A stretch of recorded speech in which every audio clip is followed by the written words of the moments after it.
Consolidation is changing the landscape in self-storage, and the flow of capital has not slowed down despite the longest headwinds in the history of the industry. Throw in the dawn of the AI era, and we are entering the most fascinating time in the 50-plus year history of our asset class. Welcome to Storage Unlocked. I am your host, Thaddeus Campbell. Thank you to our sponsors, PB Brown. Proud to be joined today by three super respected members of the industry who are going to help define what third-party management looks like as we go into this incredible era we are now entering. Proud to welcome Peter Smyth, co-founder of White Label Storage, Melissa Stiles, Chief Growth Officer at Storage Asset Management, and Ronna Siegel, National Director of Third-Party Management at StorQuest Self-Storage, the William Warren Group. Thank you guys, all of you, for taking some time out of your busy schedule to join me. I'm going to jump right into some rapid-fire questions that I have for you guys. I'm going to start with Ronna. You're going to be first up. You're the one at the top right on my screen. As we enter 2026, branding materially move occupancy today? Does branding?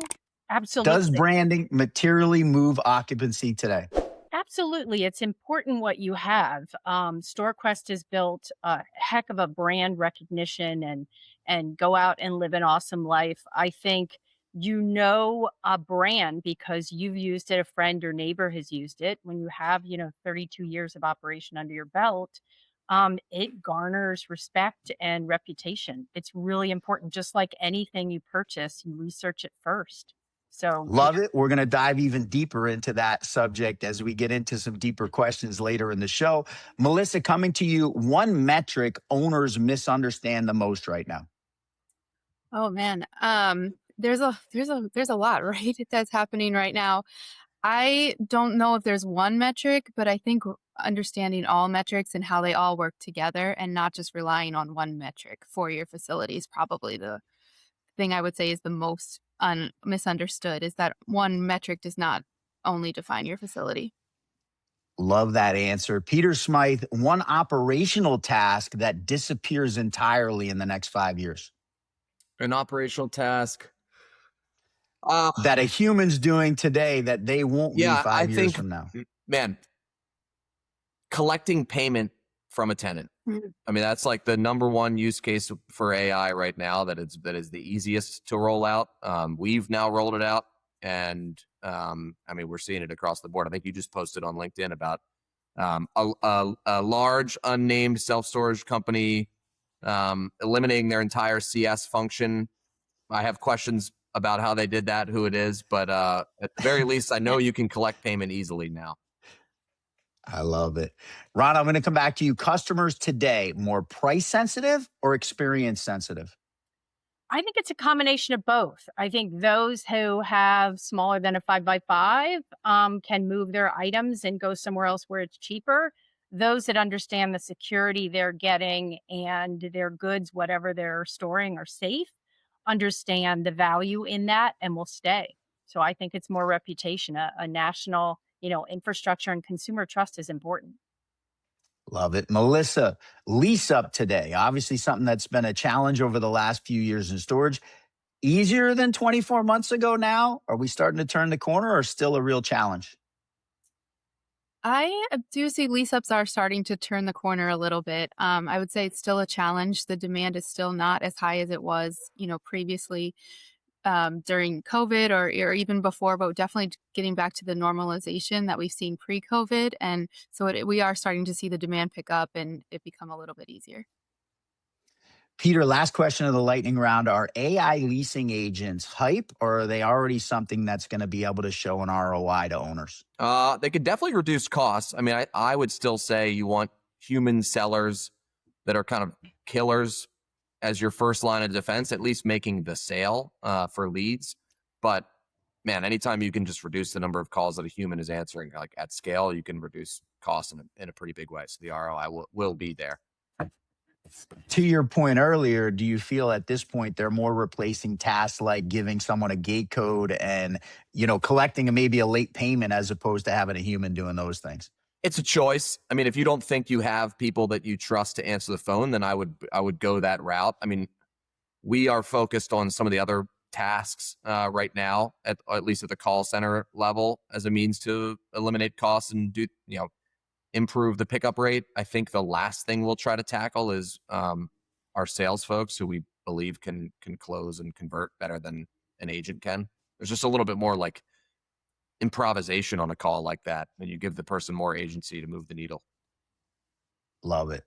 I'm going to move into some deeper questions now, give you guys a chance to expound a little bit on your thoughts without cutting you off on the rapid fire side of it. Melissa, I'm going to start with you on this one. Obviously, it's been a crazy start to the year. I don't know how you guys have felt. I run a new style podcast in storage, and I'm kind of blown away. I've had something major to talk about. Public Storage announces that they're going to buy NSA. Extra Space did the Life Storage acquisition a few years ago, but we've seen some massive joint venture announcements. We've seen massive bond sales between Public Storage and between SmartStop, the newest REIT. Just a lot going on that seems to me to be accelerating the velocity of what's happening in the storage industry. One of the reasons I picked you three specifically is I'm interested to ask you, are you seeing pushback on an owner level from some of the larger groups that traditionally have been the folks that people would go to for getting their third-party management, where an Extra Space has been so large? Public Storage is not as invested in the third-party management side, but I'm interested to get you guys' perspective, and Melissa, I'll start with you. Is storage asset management starting to see more folks coming to them interested in having a non-owner represent them on a third-party level? Yeah, definitely. We talked about the consumer demand, but definitely leads on the third party side have picked up this year as well. I think with everything going on and it being more competitive with more sophisticated operators entering the market, the value that the third party management companies like the three of us bring to the smaller operators has been highlighted. And so more people are interested in joining those type of platforms. Peter, I'll come to you in a second, but I'm going to go to Ronna next, because Ronna, obviously you're the one on this group that you guys don't just third-party manage, you also own your own properties. I'm interested to know from your perspective, are you seeing different things as folks come to you looking for third-party management? Are the questions today different than they were 3 or 4 years ago? Is there an increased number of people reaching out to you? How has that interaction changed for you guys? Yeah, it definitely has. I think most of our pipe are owners that are looking to make a switch, want a firm that is open to changes, open to their marketing ideas and new concepts. You talked about AI. I think, the REITs are at a point where they need permission to use AI. When you come to, one of the three companies on this call, they have the ability to bob and weave. So that's our magic sauce, is that you take the experience and you listen to an owner, and it's not one way or the highway. I think that's the biggest thing here. Peter, I'm going to come to you with this question. We talked a little bit about this when you joined the Stories Behind the Door podcast. I was saying that earlier. Ronna's been a guest on that show as well before. So if you guys want to learn a little bit more about Ronna and Peter, you can check out Stories Behind the Door podcast on YouTube and see that. Melissa hasn't been on yet. We're going to work on that. We're going to get her on that show eventually as well. But Peter, I want to talk a little bit about your growth trajectory, right? Obviously, you started with a tech-based platform in New York that wasn't self-storage specifically. It was finding people's space in New York City, and you kind of expanded from that platform into managing self-storage facilities as a third-party manager, but it was tech-based from the beginning. Have you started to see an increase in velocity and folks coming to you that really want to explore how tech can help them in the space? Yeah, I mean, there's kind of two main drivers for why I think we are a fit and that are kind of leading to our, explosive growth over the last 2 years. One is our average customer or facility that we're managing is just smaller than what I think Extra Space or Cube or one of those big companies is even really focused on managing. I think sort of my sense is that they mostly are trying to manage assets that they want to potentially own one day and in markets where they want to have a presence. And because of that, they're okay just kind of throwing out a management fee or that is like essentially will overburden the type of asset that we have traditionally managed. Now, we are managing larger stores as well, but the same thing goes for, a lot of them are in markets where, these REITs don't want to play. On top of that, and by the way, the reason that we can do this at a, lower cost structure than the REITs tends to be because we use technology to automate functions, strip out costs. We build a lot of the tech tools that would typically be billed back to the client. And, we spend the one-time upfront investment to build the tool, and then, it's a de minimis cost for us, and we can just charge a management fee instead of loading up the kind of tech stack with fees. The other thing that we all know when we are taking on a store is that any sort of transition leads to some sort of shakeup. Maybe not even like warranted shakeup. Like when you buy a facility and you change management, like it lets people know you're there, and then they revisit the decision to have a storage unit. I think the same thing is appearing to be true with these mergers of management companies. Like it's just an impetus for people to kind of look around and see, is this the time for me to kind of reassess management? We're seeing a good bit of that. And I think that's one of the drivers as well. Like consolidation just leads to kind of a shift in client base. Incredible start. I'm going to take a 30-second quick break real quick to get a word from our sponsor. We will be back right after that 30-second break. Stick with us. We're going to dive into AI. We're going to dive into the idea of how revenue pricing models have been changing the industry.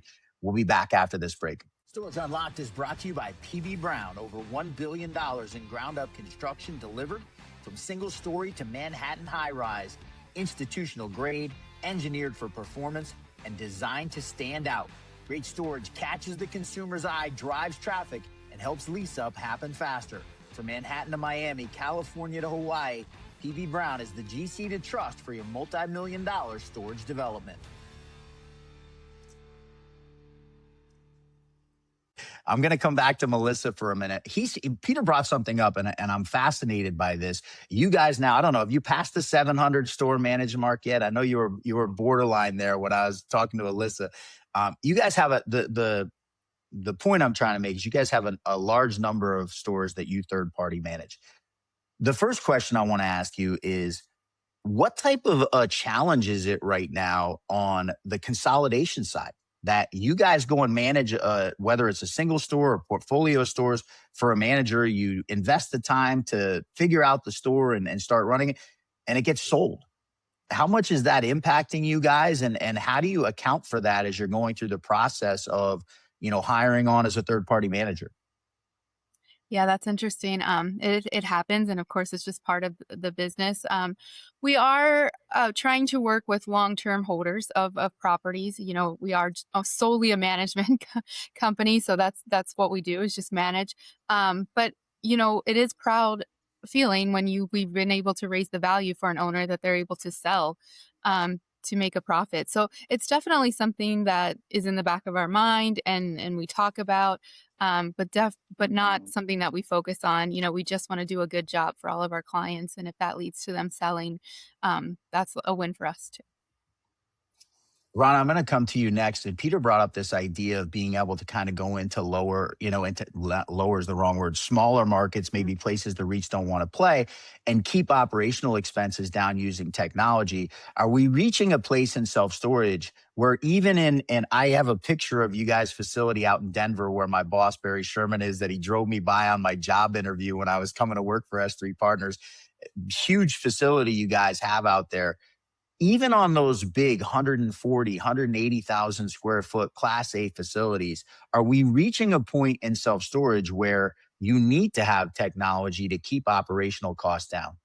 Definitely. With hundreds of stores, at that scale, you can't eyeball anything. I mean, AI is letting us operate a national portfolio for the last decade with precision of like a single site kind of mindset. You can't know everything. Personally, I think our goal isn't to replace our people. It's just to give them the superpowers. Our managers walk in every week knowing exactly what attention to detail the stores need and what the rates are, because we're running those AI formulas. And I think the secret sauce for us is just having a full department of data intelligence. And I think this is our 10th year with them. So we need to be able to move quickly, and we're really proud of them. We actually call them DODI, the data intelligence guys, but it's pretty incredible. Peter, I'll come back to you for a second and talk to me a little bit about the way that you see technology going forward. Are we going to compress operational costs more using technology than they already are? Have we started to see a point where we've reached a point already where we're at a place where you're starting to compress? I bring this up as Public Storage just had their earnings call on Tuesday. They released their earnings on Monday. I think they reduced operation expenses by 1.1% year over year, which when you're dealing with the type of expenses that Public Storage is dealing with is a significant amount of money that they've knocked off the net operating expense side of it. Is there more room to go on that side in self-storage?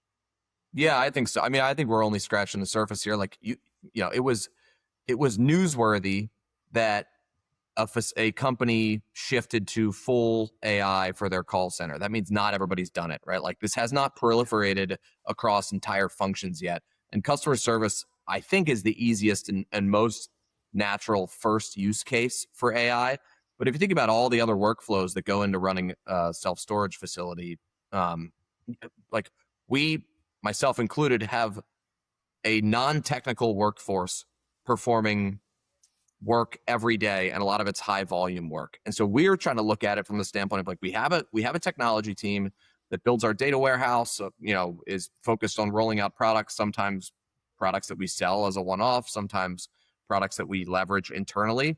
But we have not yet done anything to really work directly with the non-technical team, look at their bottlenecks and their workflows and say, okay, how do we give you the means to kind of solve your own problems? And that's where I think some of this like Claude co-work is going, right? It's like it's low code ways to kind of synthesize data faster, perform workflows faster. So we're actually building out a team now that can be sort of our internal AI strategist sitting between the engineering department and the ops team, figure out where else can we get leverage that we haven't thought of yet. So I think we've only just begun here. And I bet it's the same for Public Storage. I mean, it takes a while it's impressive that it's already, they've knocked off a full percentage, but I bet that a lot of that is on their customer service side.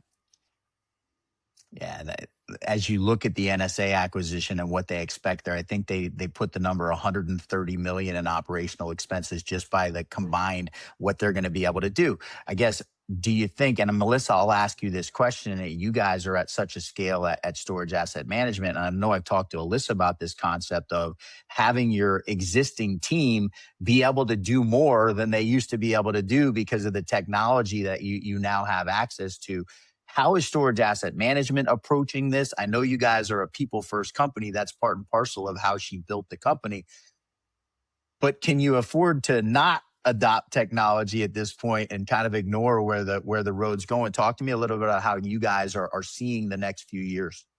Yeah, I think to Peter's point, we're scratching the surface, right? And just there's a lot of exploring and trying to understand, what are the AI capacities? And honestly, within even the last 90 days, like Claude has come out with so many different skills, for instance, that you can use. But I always say for AI, use it for speed, but then humanize for interactions. So when you need to speed up tasks or speed through it, that's where the AI comes into play. And even on the customer service example, can we get them quicker to the rental without losing that interaction that they need to humanize as well? So that's always in the forefront of our mind.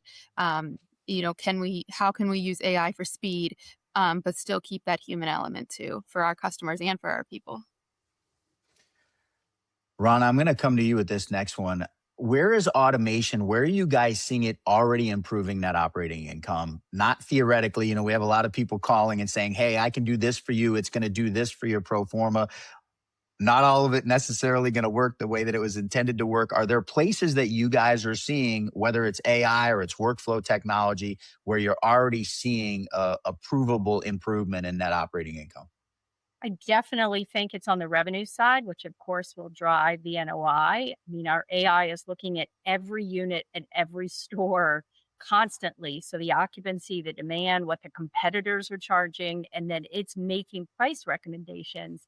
And this is work that used to take our teams and our analysts like days, now happens overnight, every night. So I think the biggest thing is the the end result of what we can push out to our employees and push out to our facilities. It's doing the work of many, but I always say this, we're not, we're just giving them tools and superpowers. So I don't think it's necessarily at this point yet reducing. It's really just honing in on the best and highest rate you can get.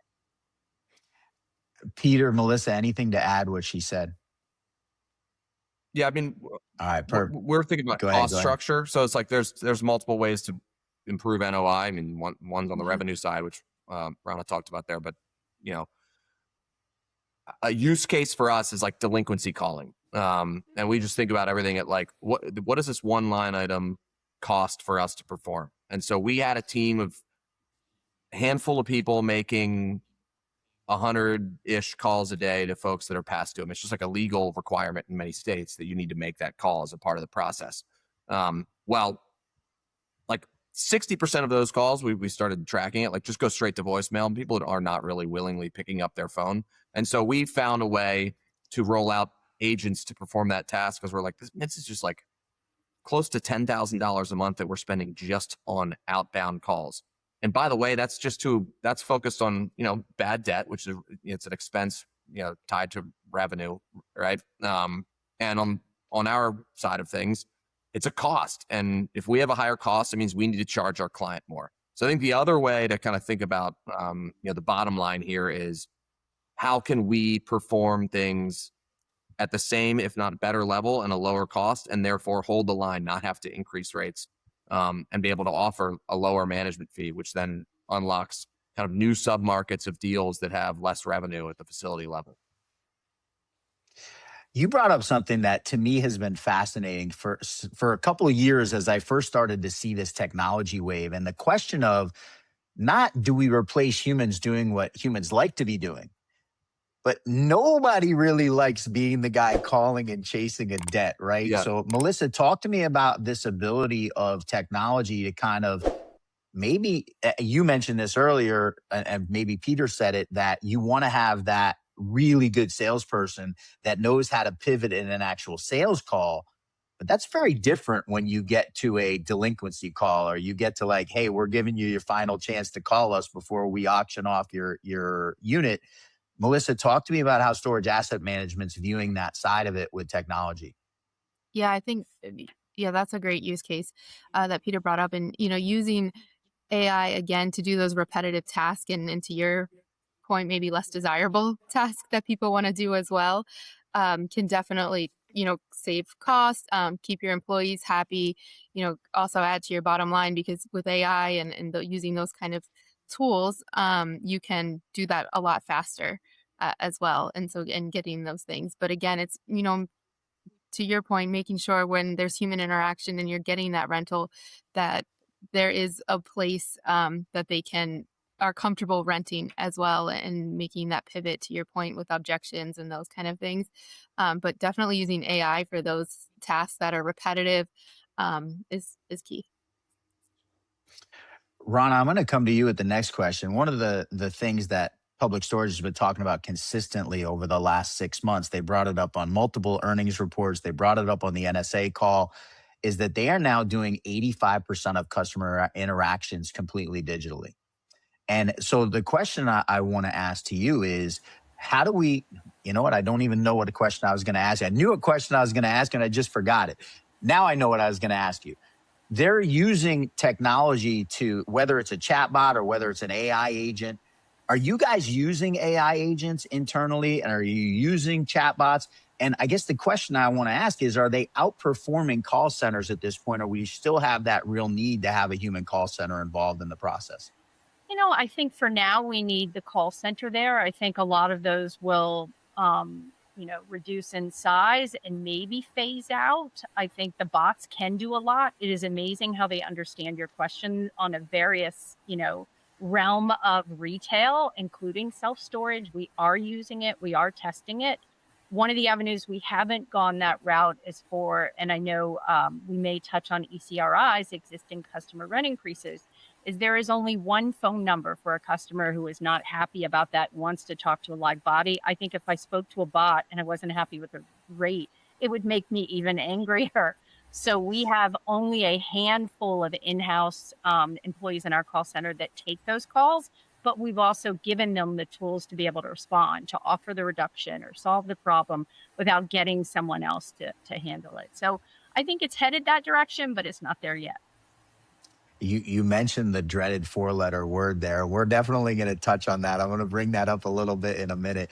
I want to move on and stay in the AI place for now. Peter, I want to come to you with this question. It's something I talked about. Jacob Pandel, who works at Notify, which is a technology company helping to work on the improvement side, like the things that need to get fixed at the operational level at the facility. And he said something to me that was fascinating about, God, I'm having a hard time today. I just lost my train of thought. I know what I wanted to say. He talked about the cost of implementing tech, right? Like somebody that started to implement tech in 2018, 19, when tech was in that phase and they spent a bundle of money implementing it, they still have tech debt on that. And now we have this whole new paradigm. Are they ready to go spend more money on tech in a time when it's changed so much? So I guess my question is there an advantage to folks right now that don't have that big investment in a previous generation of tech where they're able to kind of start new and really implement a lot of the things that are coming? I know you talked about how white label kind of has had the growth based on offering a lot of those technical things under one umbrella. I think it depends on, it kind of goes back to what you were just talking about with Ronna, which is something I was thinking about as she was talking. Like, we are a third-party manager, and so a lot of what we believe you should or could do, and this is an answer to the prior question, but then I will get to your question, is based on actually what our clients would prefer. And so we run our local locker New York City stores that are these like weird, funky downtown stores. Like, we aren't super focused on answering the phone there because we know it's a tech-savvy client that's going to find their way to a booking. And similarly, even if you believe that many of the use cases can be handled by AI, I just don't think that our client base would like that. And I don't think that's like sometimes you're making decisions for different reasons. Like, public storage might be able to do 85% of their tenant interactions using AI or technology in some way. But if you're a third-party manager, you're in the service business and you're kind of a partner with somebody, if you just roll things like that out without getting approval or getting some sort of verbal buy-in, like, you could end up, with some pretty unhappy clients. And so then I'll go back, that relate that to your question for me, which is, you're kind of like looking at a buy versus build philosophy. You either can build your own technology, which requires having an engineering team and taking on that tech debt yourself, which is an annual, like, there are maintenance costs associated with these things, or you can use one of the many products that are on the market. I mean, it just depends what you're set up to do. Like, our goal is to always lower the cost of our management fee. And we can do that over the long term by building some of our own technology that's not necessarily like, Jacob Pandel is a great example. We're roadshow warriors. He has a tool that can plug in for anybody that wants to use it, right? We are not building technology that we're like shipping for people to pay us a monthly fee for.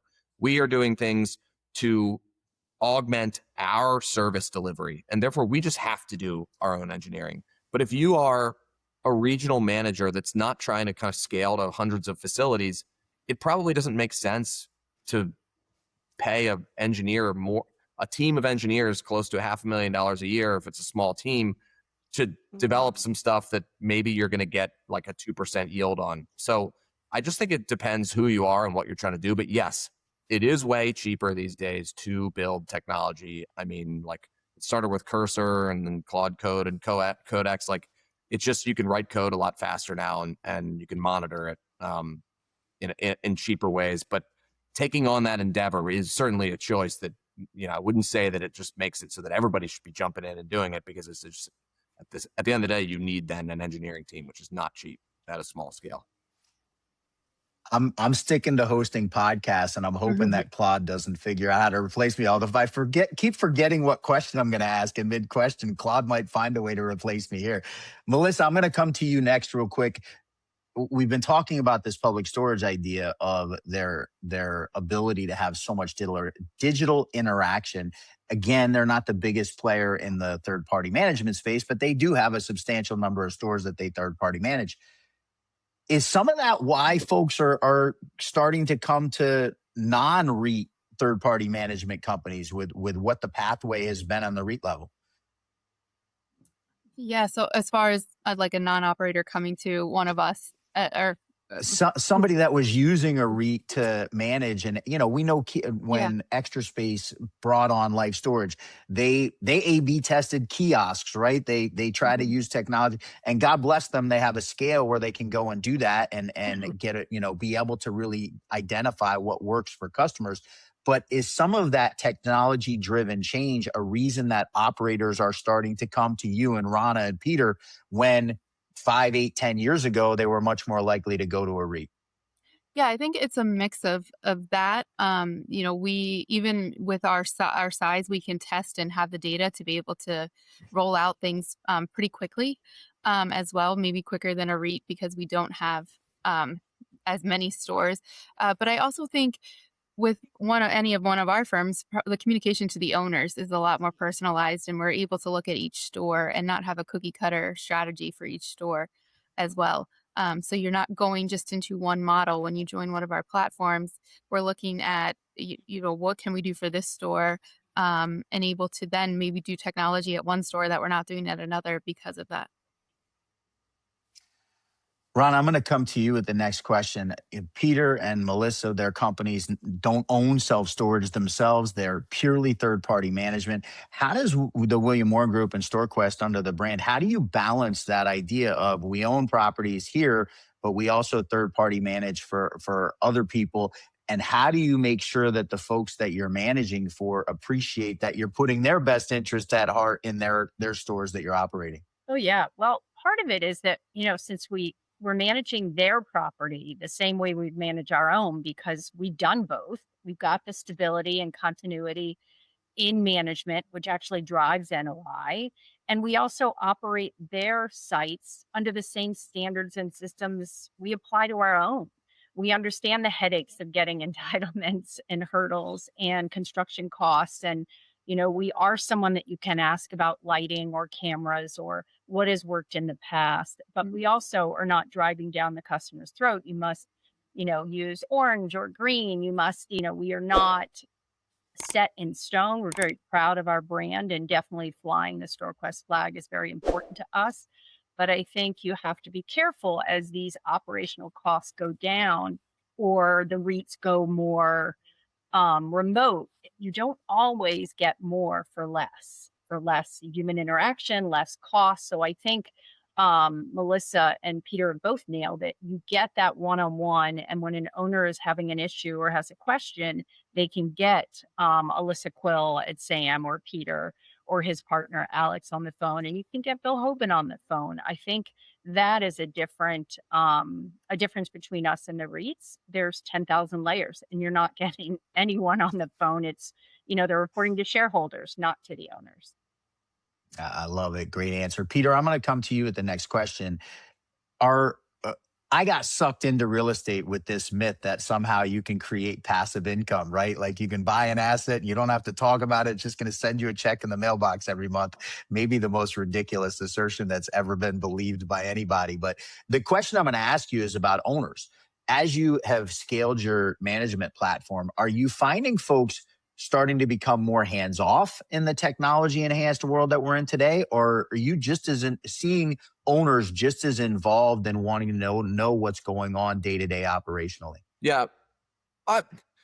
Anybody that's coming to us is trying to get to some level less involved. I mean, that is like one of the main client types that we get is somebody that's been running their store themselves for a long time and just knows there's a more efficient way to do it, or is maybe just tired of answering the phone. So, I mean, in most cases, we are finding the person that is like actually moving the other way on that. But I am still surprised to see. I do think there's enough technology vendors, whether it's Jacob and Notify or the Cubby guys and all the new FMSs, Monument, or Veritech or AI Lean. Like enough people are kind of like kind of cramming through that channel, going direct to these owners, that they are well studied on the market. And, if they aren't hearing it from a cold call, they're seeing it on the trade show floor. So they know what's out there.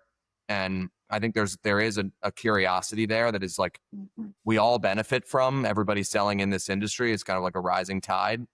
So I do think, they ask probably smarter questions, but I do think that the trend is, as this asset class institutionalizes and consolidates, more people are sort of like separating ownership from management. And I think that's the way things should be. There's a reason that most asset classes like kind of trend in that direction.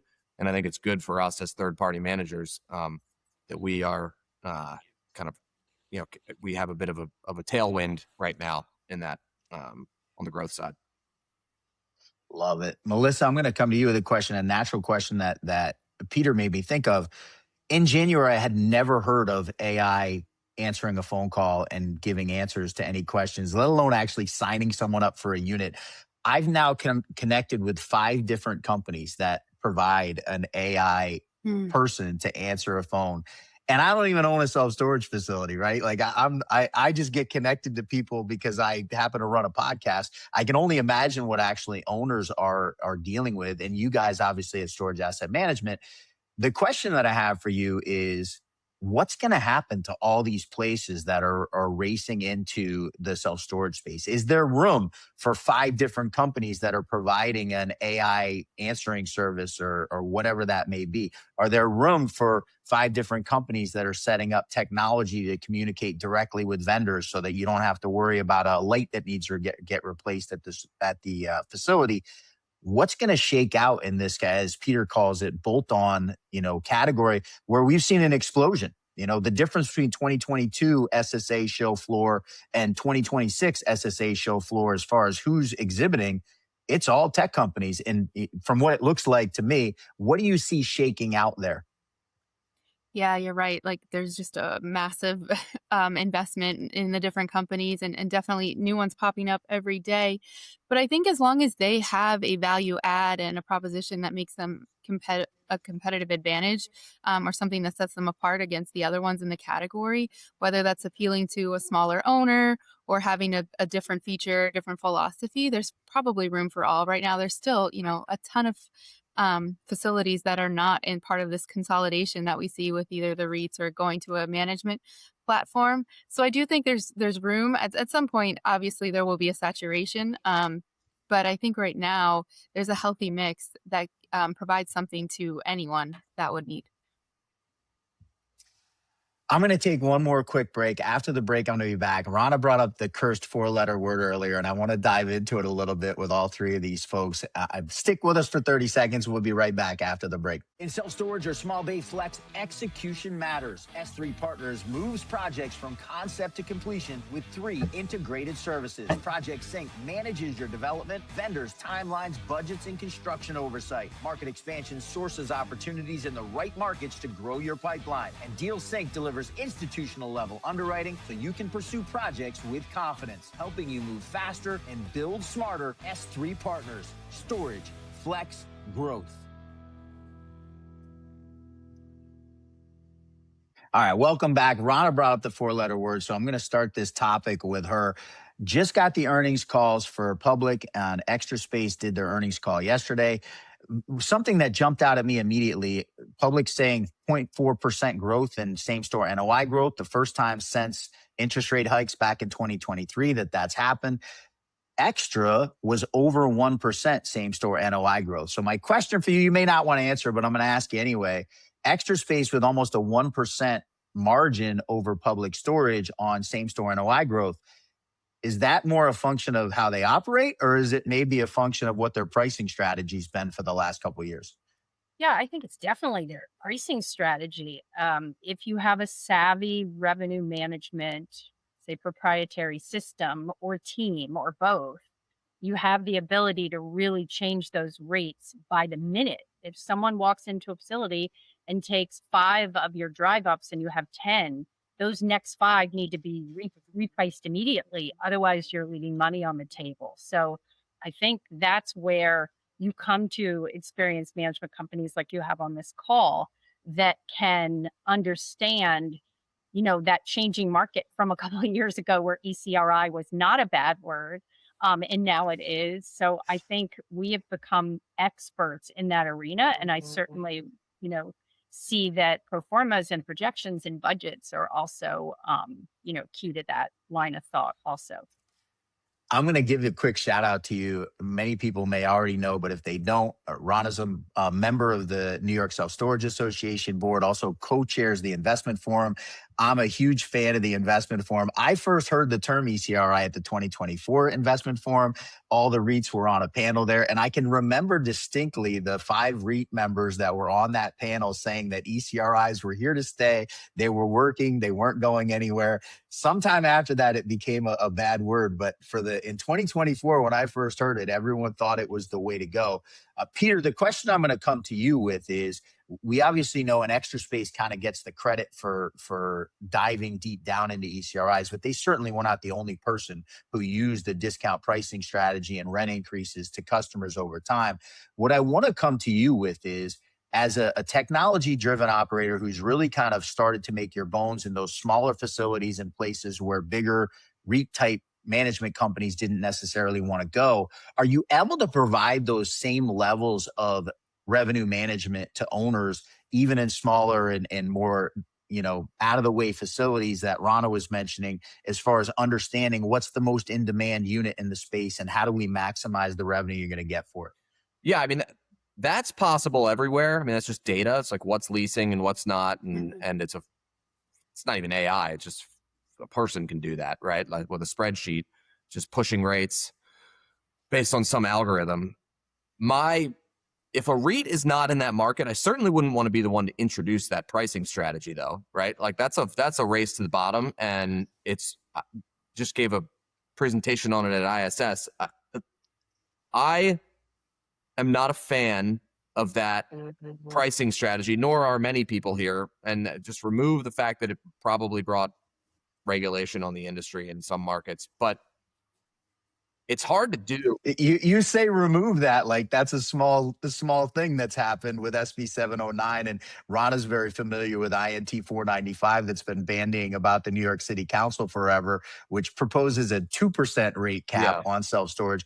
We're already dealing with you're going to have to register if you operate facilities in New York City, which is going to be onerous. So anyway, I interrupted, but maybe your idea that somehow maybe we won't remove that, and we will talk about it. But before we do, just taking legislation away in a just open market. If you do that in one of these small towns, it does absolutely create churn. Like you will churn some people out of the facility, and there is little enough demand or a small enough population in some of these markets that you'll just churn your way through the market and just create a low occupancy environment. And that's why I wouldn't lead with that. I would start with a strategy that is like a little more methodical, starts with a higher entry rate. But the ECRI process is still the same, right? It's still looking at the rates on some term. When the term comes up, decide if somebody's eligible, how much you're going to push their rate. And that involves looking at your occupancy and your leasing velocity. It involves looking at what the street rate is at the time and what your average in-place rate is. So like all of that these are choices you make.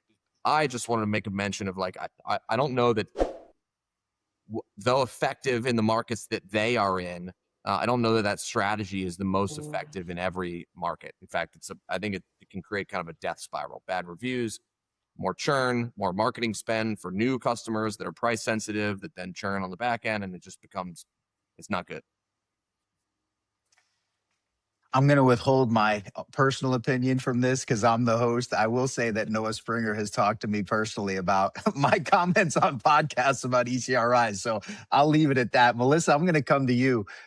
When we see NOI growth, same-store NOI growth reported by the REITs for the first time in 3 years, for your guys' operations and storage asset management, what you're seeing with the 600-plus stores that you guys are managing, is this indicative of, are we finally getting out of what's been a 3-year challenge phase for self-storage? Yeah, I believe so. We've seen demand pick back up within this first quarter. much like the REITs are reporting on as well. Google, if you look at the Google search trends year over year and even multiple year trends, it's definitely higher and trending better this year as far as people searching for storage. Of course, you have the AI piece of there too, but more consumers are definitely wanting storage right now. So that is promising as well. Guys, I can't thank all three of you enough for taking some significant time out of your day. Before I sign off, I want to give each of you a chance if there's anything that I didn't touch on that you'd like to talk about. Ron, I'm going to start with you. Did I miss any questions that you think are super important that you'd want to share with folks? I think, just understanding self-storage. I think sometimes the answer is not jump into the self-storage world and build more. I think there are a lot of oversupplied markets, which are not just ECRIs affecting markets. So thinking twice about that. I think Peter's company just wrote a nice article about that. And also things are changing, just as Melissa said. 2026, we've seen occupancy look a lot better. We need, some macro storage demand to increase through people keep moving and companies growing and hiring. And the war makes that a little difficult. So I think we're still a little optimistic and cautious, but I would leave it with that. I'm going to give a plug to all three of you. Our company, S3 Partners, has used all three of you in different projects that we're doing. And I would urge anyone looking at building self-storage, reach out to somebody who knows what the heck they're looking at and get their input on whether it's a good idea to build a new storage facility where you're looking at. Because to your point, there's been some development that has not helped the overall rates in different areas. And I know that StorQuest and White Label and Storage Asset Management, they'll all give you guys a pro forma projection on a facility with free of charge. They'll do that to help you understand whether you should really build storage there or not. So cannot say enough. And I sit on my pulpit in this show all the time and talk about the need in our industry to really be sure that we're not developing irresponsibly in areas that don't need it. So I'm glad you brought that up. It gets me a chance to beat the drum as I've been doing now for a year. Peter, anything you want to add that I haven't touched on? I mean, the nature of this podcast has been mostly around AI and what the new strategies are. So I think maybe where can folks find more information about this? I do think either the national or some of kind of the combined state, like super regional conferences are great places to attend, get to meet the vendors and hear different opinions on this in one place where everybody's kind of in the game and thinking about all the same things at the same time. I would put a plug in for that. I mean, there's a lot of options. It's not just load up with 5 different AI vendors. Like you might go third party and not have to make a single choice about this. That's the plug for us. Or you might want to take on the task yourself, in which case you need to be really thoughtful around some of the choices you're going to make and need to really, not just pick the first one and think about the whole stack together. If I didn't know that you hadn't seen my rundown before I started this show, I think you were helping me out here because my next piece of the show is going to be about upcoming events locally and regionally. So that was awesome the way that rolled in. Melissa, last one, anything that I haven't touched on that you want to talk about? Yeah, I think we talked about AI a lot in forms of how to maximize and optimize your operations, marketing, customer experience. But one thing I just want to mention, and you could go on for days about this, is AI is also changing the way people search. And so from a marketing perspective, just thinking about that, I think, last year was one of the more transformative years and we're continuing that since I remember from going from like a yellow book ad to optimizing for Google. And now you need to optimize for the AI and LLM models and the search and how people are changing that behavior. So like to Peter's point, there's tons of education out there through the different state associations, national associations, ISS. So just staying up to date on that and thinking about AI in that conceptual way as well. Love it. Can't thank the three of you enough for giving such incredible insight over the last 51 minutes. I appreciate, as I said, you guys taking time out of your incredibly busy schedules and helping to educate folks in the industry. I certainly appreciate you doing that. Peter brought up the subject of upcoming events, and I beat the drum for this. As consolidation happens, I think it's even more important that all of us get involved in their state and regional SSAs. We brought up the idea of legislation coming into the industry, but it's not just legislation, but you're going to support those SSAs battling the legislation that is introduced. And also you give yourself a chance to learn what's going on in the industry. The Northeast Storage Expo coming up May 13th and 14th in Foxwoods. I will be up there. If you're there, please say hi. The Mid-Atlantic show happening in June down at National Harbor outside of Washington, D.C. As Peter said, a chance for you to really see who the vendors are that are bringing technology. You're going to have a chance to meet third-party management companies at those events as well. Make sure you get yourself out there if you can, not only for yourself, but also to support the industry and what's going on. Couple quick upcoming events on the show next week on Thursday at 1 o'clock.